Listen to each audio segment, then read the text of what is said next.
সবাইকে স্বাগতম জানাচ্ছি। 2026 সালে এসএসসি পরীক্ষার পুনর্বিন্যাসকৃত পাঠ্যসূচি সরকার প্রকাশ করেছে। যারা 2025 সালে দশম শ্রেণীতে থাকবে, অর্থাৎ 2024 সালে যারা নবম শ্রেণীতে ছিল, তারা 2025 সালে দশম শ্রেণীতে পূর্বের কারিকুলামের, অর্থাৎ 2023 সালে যে সর্বশেষ যে পাঠ্যপুস্তক সরকার প্রকাশ করেছিল সেই বইগুলো দেওয়া হবে। অর্থাৎ 2025 সালের পরীক্ষার্থীদের যে বইগুলো আছে সেগুলাই তোমরা 2026 সালের বই হিসেবে পাবে। তো যারা বিজ্ঞান বিভাগ নিতে চাও তাদের পুনর্বিন্যাসকৃত সিলেবাস এখানে সরকার আজকে প্রকাশ করেছে। তো আমি বিজ্ঞান বিভাগের সাবজেক্টগুলোর সিলেবাস এখানে দেখাচ্ছি। এখানে প্রথমটা হচ্ছে এখানে উচ্চতর গণিত, এটার বিষয়গুলো হচ্ছে 126। তো প্রথমে আছে এখানে অনেক শর্ট করে দেওয়া হয়েছে, তোমাদের জন্য খুব ভালো হবে, রেজাল্ট তোমাদের ভালো হবে আশা করি। তো প্রথম অধ্যায় বাদ দেওয়া হয়েছে, এখানে দ্বিতীয় অধ্যায় দেওয়া হচ্ছে বীজগণিতিক রাশি। তো এই বীজগণিতিক রাশিতে কি কি বিষয়বস্তু আছে সেগুলো দেওয়া আছে এখানে। তো এটা চলক, ধ্রুবক, বহুপদী, তারপরে সমানুপাতিক আরও নানান কিছু দেওয়া আছে। এরপরে দেওয়া আছে হচ্ছে সপ্তম অধ্যায়। দ্বিতীয় অধ্যায়ের পরে বাকিগুলা স্কিপ করে এখানে সপ্তম অধ্যায়ে যাওয়া হয়েছে। খুবই সহজ একটা অধ্যায়, এটা তোমরা নবম শ্রেণীতেও পড়েছিলে। এখানে ধারা সম্পর্কে আলোচনা করা আছে। এরপরের অধ্যায়টা হচ্ছে এখানে দশম অধ্যায়। তো দশম অধ্যায় আগে দিয়েছে এখানে।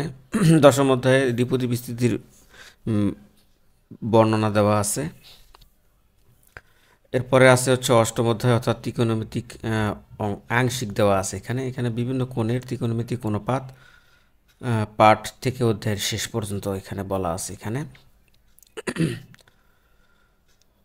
তো এখানে এই অধ্যায়টা সম্পূর্ণ না, তোমরা বিস্তারিত যখন স্কুলে যখন সিলেবাস পাবে তখন তোমরা দেখতে পারবে। তো এরপরে অংশ হচ্ছে দ্বাদশ অধ্যায়, অর্থাৎ সমতলীয় ভেক্টর। ভেক্টর নামে একটা বিশেষ একটা বিষয়বস্তু সম্পর্কে তোমরা জানতে পারবে। তো এবং এখানে পাঠ ও পাঠের শিরোনামগুলো দেওয়া আছে। এরপরে আছে হচ্ছে সূচকীয় ও লগারিদমীয় ফাংশন। এটা তোমরা নবম শ্রেণীতে উপরে আসছিলে, ওই নিয়মেই সূচকীয় এবং লগারিদমীয় ফাংশন। এরপরে একাদশ অধ্যায় আছে স্থানাঙ্ক জ্যামিতি। স্থানাঙ্ক জ্যামিতিটা একদম নতুন তোমাদের কাছে, আগে নবম শ্রেণীতে এই স্থানাঙ্ক জ্যামিতি সম্পর্কে তেমন একটা আলোচনা নেই। এবং এখানে আছে ব্যবহারিক বিষয় দেওয়া আছে, যে ফাংশন সমূহের লেখচিত্র, বিপরীত ফাংশন, মানে এই লগারিদম ও সূচকীয় এবং লগারিদম অধ্যায়ের এই ব্যবহারিক অংশটা এখানে।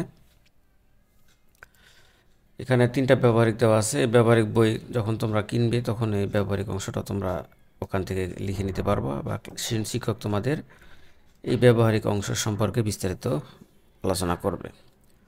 তো একাদশ অধ্যায়ের কিছু ব্যবহারিক আছে, যে বাহুর দৈর্ঘ্য, বিন্দুপাতের মাধ্যমে ত্রিভুজ বা চতুর্ভুজ সংক্রান্ত জ্যামিতিক অঙ্কনের ক্ষেত্রফল নির্ণয়, এগুলো হচ্ছে ব্যবহারিক অংশ।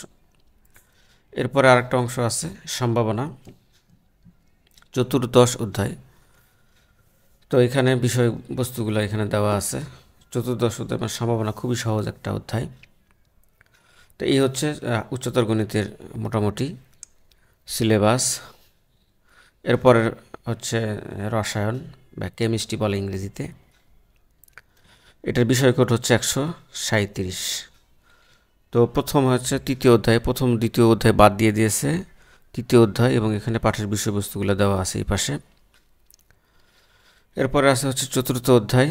চতুর্থ অধ্যায় হচ্ছে পর্যায় সারণী, এবং বিষয়বস্তুগুলো এখানে দেওয়া আছে যে কী কী পড়ে নিতে হবে। পঞ্চম অধ্যায়, এই অধ্যায়ের আংশিক বিষয়বস্তু পাঠ্যসূচিতে অন্তর্ভুক্ত করা হয়েছে। অর্থাৎ এখানে দেখো, এখানে এই আয়নিক বন্ধন ও সমযোজী যৌগের বৈশিষ্ট্য এই পর্যন্ত তোমাদের পড়তে হবে। সম্পূর্ণ অধ্যায়টা এখানে পড়া লাগবে না। তোমরা যখন বই পাবে নতুন, অথবা তোমরা এনসিটিভির ওয়েবসাইট থেকে বই ডাউনলোড করে দেখতে পারো, যে nctv.gov.bd এই ওয়েবসাইটে গেলে তোমরা 2023 সালে দেখবা যে নবম শ্রেণীর যে বইটা আছে, সেই 2023 সালে নবম শ্রেণীর বইটাই তোমরা এই 25 সালে পাবে।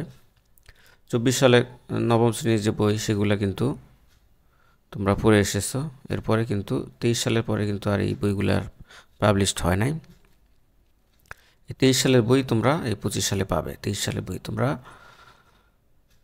তোমাদের যারা পরীক্ষার্থী আছে বা অথবা তোমাদের বড় ভাই যারা এবার 25 সালে পরীক্ষা দেবে তাদের থেকে একটু দেখে নিতে পারো, অথবা শিক্ষা প্রতিষ্ঠানে গিয়েও তোমরা হয়তোবা থাকতে পারে 2023 সালের বই। এরপরে আছে এখানে ষষ্ঠ অধ্যায়, যে মৌলের ধারণা, রাসায়নিক গণনা। এটা হলো ষষ্ঠ অধ্যায়। এই ষষ্ঠ অধ্যায়ের বিষয়বস্তুগুলো এখানে দেওয়া আছে। এরপরে সপ্তম অধ্যায় রাসায়নিক বিক্রিয়ার অংশগুলো এখানে আছে। এরপরে তোমাদের হচ্ছে একাদশ অধ্যায়, এখানে বিষয়বস্তুগুলো দেওয়া আছে। এখানে একাদশ অধ্যায়ের খুবই ইম্পর্টেন্ট একটা অধ্যায়। এই অধ্যায় সম্পূর্ণ দেওয়া নাই, এই অধ্যায়ের আংশিক বিষয়বস্তু পাঠ্যসূচিতে অন্তর্ভুক্ত করা হয়েছে, অর্থাৎ সম্পূর্ণ অধ্যায়টা তোমাদের পড়া লাগবে না, এই বিষয়বস্তু দেখে তোমরা এখানে দেখে নিতে পারো। তো এই হচ্ছে রসায়ন, এবং রসায়নে কিন্তু ব্যবহারিকও আছে। যে ব্যবহারিক হচ্ছে চতুর্থ অধ্যায়, পর্যায় সারণী থেকে ধাতব কার্বনের সাথে লৌহ হাইড্রোক্লিক অ্যাসিড বিক্রিয়ায় উৎপন্ন কার্বন ডাইঅক্সাইড গ্যাসের শনাক্তকরণ। পঞ্চম অধ্যায়, এখান থেকে 2টা আছে। ষষ্ঠ অধ্যায়, এখান থেকেও 2টা আছে। এই মোট 5টা হচ্ছে এখানে তোমাদের ব্যবহারিক। তো এরপরে পদার্থবিজ্ঞানে এখানে প্রথম অধ্যায় আছে এবং এখানে বিষয়বস্তু দেওয়া আছে। এটা সম্পূর্ণ অধ্যায়ই আছে এবং ব্যবহারিকের কথাও বলা আছে, এখানে কি কি ব্যবহারিক করতে হবে, এখানে ব্যবহারিকের বিষয়বস্তু দেওয়া আছে। এরপরে আছে হচ্ছে দ্বিতীয় অধ্যায় গতি, এখানে বিষয়বস্তু আছে এবং ব্যবহারিক বিষয়বস্তু দেওয়া আছে এখানে। এরপরে তৃতীয় অধ্যায়ের টপিকগুলো এখানে দেওয়া আছে। এরপরে চতুর্থ অধ্যায় হচ্ছে কাজ, ক্ষমতা, শক্তি, এবং এখানে এই বিষয়বস্তুগুলো দেওয়া আছে এবং এখানে ব্যবহারিক বিষয়বস্তু দেওয়া আছে।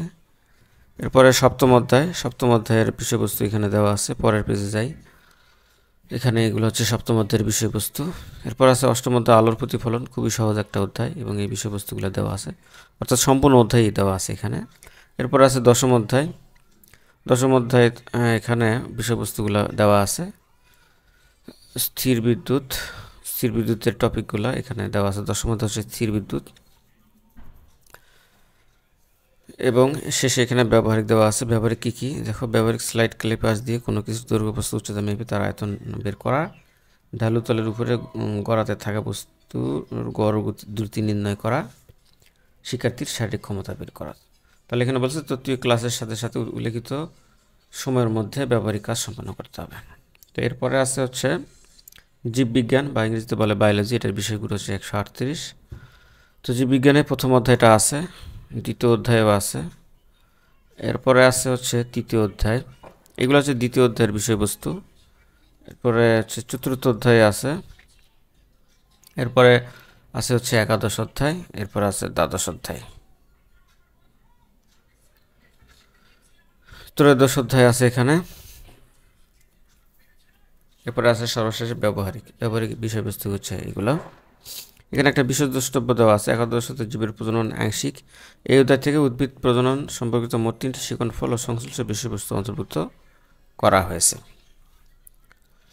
এরপরে বিজ্ঞান বিভাগের আরেকটা বিষয় হচ্ছে বাংলাদেশ ও বিশ্ব পরিচয়, সংক্ষেপে এটাকে আমাদের বিজিএস বলা হয়, অর্থাৎ বাংলাদেশ অ্যান্ড গ্লোবাল স্টাডিজ। এটার বিষয়গুলো হচ্ছে 150।